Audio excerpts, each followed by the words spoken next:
Já vejo o polegar esquerdo da nossa Melina para cima. Então isso significa que Antônio Cláudio Bontorin já está conectado conosco e ele fala da redação da Tribuna de Limeira. Bontorin, seja...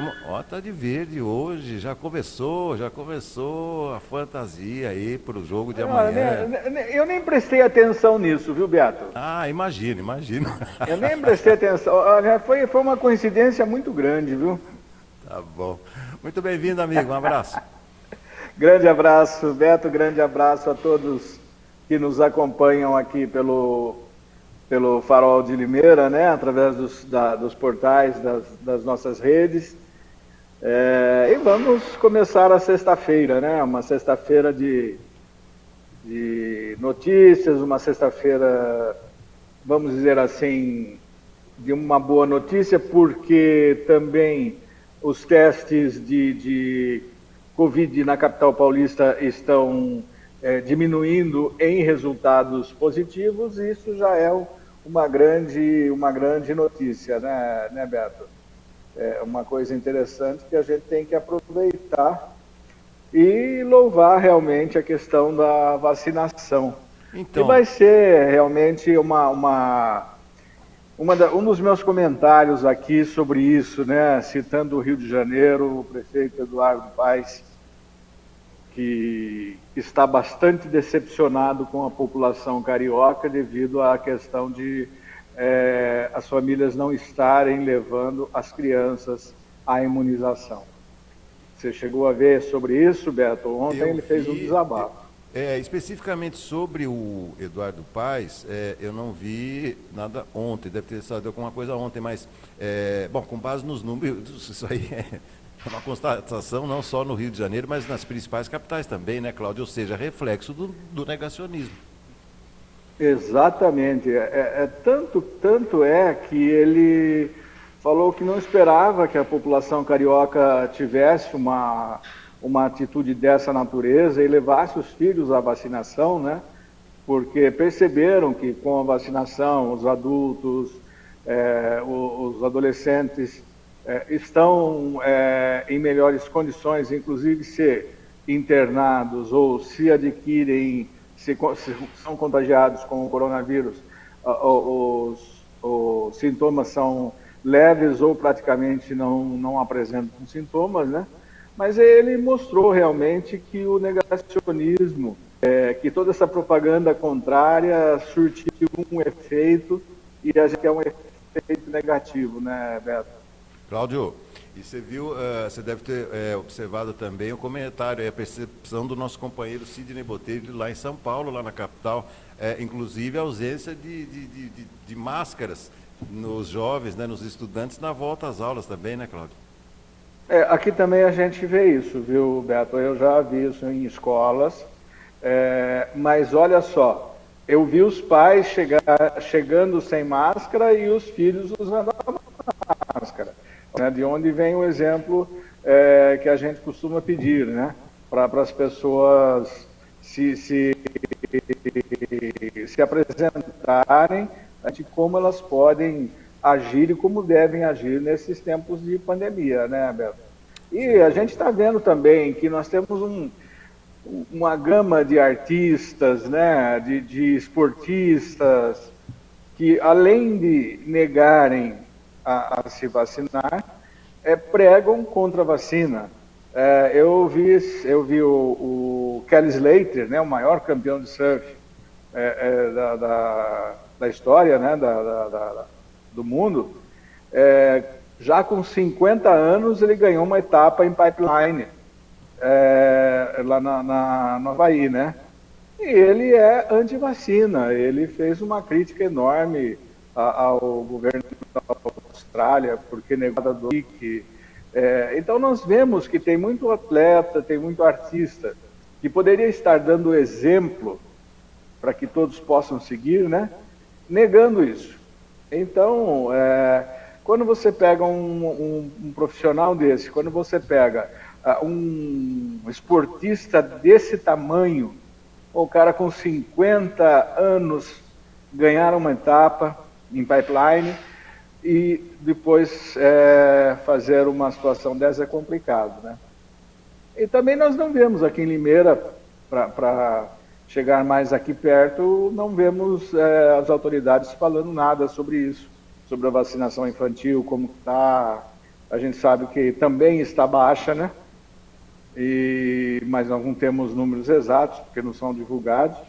Nós não vemos ninguém falando. O prefeito Mário Botion, que é do mesmo partido do Eduardo Paes, poderia vir a público e pedir, né, para as pessoas, para as famílias, para as mães, os pais levarem os filhos à vacinação. Infelizmente, o que está faltando é o exemplo de quem tem o exemplo para dar e pode dar o exemplo, e o que está faltando também é a consciência, né? Infelizmente, né? Estamos ainda com esse problema, já completando quase 2 anos da pandemia. O primeiro caso foi registrado dia 26 de fevereiro no Brasil, em São Paulo, né? Então, olha, está indo para os 2 anos já e até agora nós estamos vendo tudo isso. E tendo que falar diariamente sobre isso, né? Não, e eu vou dizer uma coisa para você, viu, Cláudio? Limeira funciona de uma maneira que, se fosse vereador, eu ia fazer uma propositura para mudar o nome da cidade, né, para Copenhague, para alguma coisa desse jeito, né? Porque Limeira parece ser uma cidade de primeiríssimo mundo, né? Todo mundo está fazendo tudo corretamente, né? Não há investigação porque não há fraude de licitação, está tudo funcionando bem. Então, transporte público regular, pontual, né? Então, né? E olha que a gente tem que prestar atenção nisso, porque a impressão é essa, e a impressão vem sendo passada desde o início da pandemia, porque o Botion foi um dos maiores Dória quando começaram as restrições, né? Limeira não merece isso, Limeira está diferenciada, não está no rol da contaminação, e de repente a gente viu o que aconteceu, né? Então realmente Copenhague aí eu acho que é pouco, viu? Dá para equiparar mais ainda essa cidade com outras grandes capitais da Europa, né? Tá certo. Bom, vamos ao spoiler aí de mais uma edição da nossa Tribuna de Limeira. Fora de Expediente já está pronto, ainda faltam algumas notinhas? Não, já está pronto. A coluna de esporte sua também já está para a edição. E vamos falar um pouco nessa edição de como foi a mudança do Bolsa Família em Limeira, né, para o Auxílio Brasil, o que o CEPROSOM tem a dizer em termos de números, né, de famílias assistidas. E você falou em licitação de ônibus, vamos tratar desse assunto também, porque terça-feira que vem nós podemos conhecer a empresa que vai operar o serviço definitivamente, ou pelo menos conhecer quantas empresas participaram da licitação, embora eu acho que ainda nós teremos uma única empresa participando, e nesse já não vemos, mas ela vai em frente, a licitação vai em frente, para que possa atender aos critérios técnicos da licitação e também a finalização e a assinatura do contrato, né? Na primeira tentativa, em 7 de dezembro do ano passado, nós vimos que houve só uma, que foi justamente a Sansetur, que opera emergencialmente o serviço hoje. E, nesse caso, o Tribunal de Contas do Estado indica que é preciso anular a concorrência, né, o edital, e lançar um outro. Vamos ver terça-feira se vai tudo em ordem, se vai dar tudo certo, para que possamos ter uma empresa que terá o serviço definitivo dessa empresa aqui em Limeira. Valeu. Tá bom.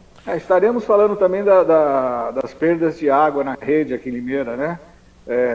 A BRK soltou uma nota e eu entrei em contato, conversei com o pessoal da BRK e a Limeira continua sendo o exemplo, né, em termos de perdas na rede. O índice de perda subiu a quase 20%.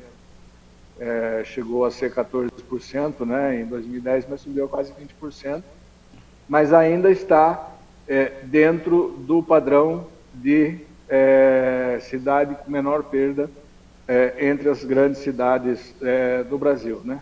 E entre o Brasil, a média no Brasil é 45%. Não, mas mas esse número nosso parece que chegou a 14% já, né? Já foi mais baixo. Chegou a 14 em 2010, Beto. É isso aí. Valeu, Cláudio, boa sorte para o seu Verdão amanhã. Eu perguntei para o Ensino se tem alguma superstição, e no seu caso, tem alguma superstição para assistir final ou não? Não. Não? Não tenho não. Eu assisto normalmente, dependendo da situação, bastante vibração, né? Mas não tenho nenhuma superstição não. Eu gosto de assistir e torcer e esperar o resultado positivo, né? Olha, eu vou chutar na outra, contra o Al-Ahly, né? Eu falei que seria 2-0, né? E foi 2-0. E eu acho que contra o Chelsea nós vamos aí uns 3-0, tá bom. Beleza. Tá otimista o nosso Cláudio Bontorin. Valeu. É isso aí. Vê se, olha, então vou lhe fazer uma recomendação. Vê se troca pelo menos o líquido daquela canequinha sua aí da tribuna para assistir esse jogo, tá bom? Pode deixar. Cláudio, muito obrigado. Ótimo fim de semana. Boa sorte pro Verdão aí. Obrigado, um grande abraço e um ótimo fim de semana a todos e até segunda-feira novamente aqui no Farol. Valeu. Muito obrigado.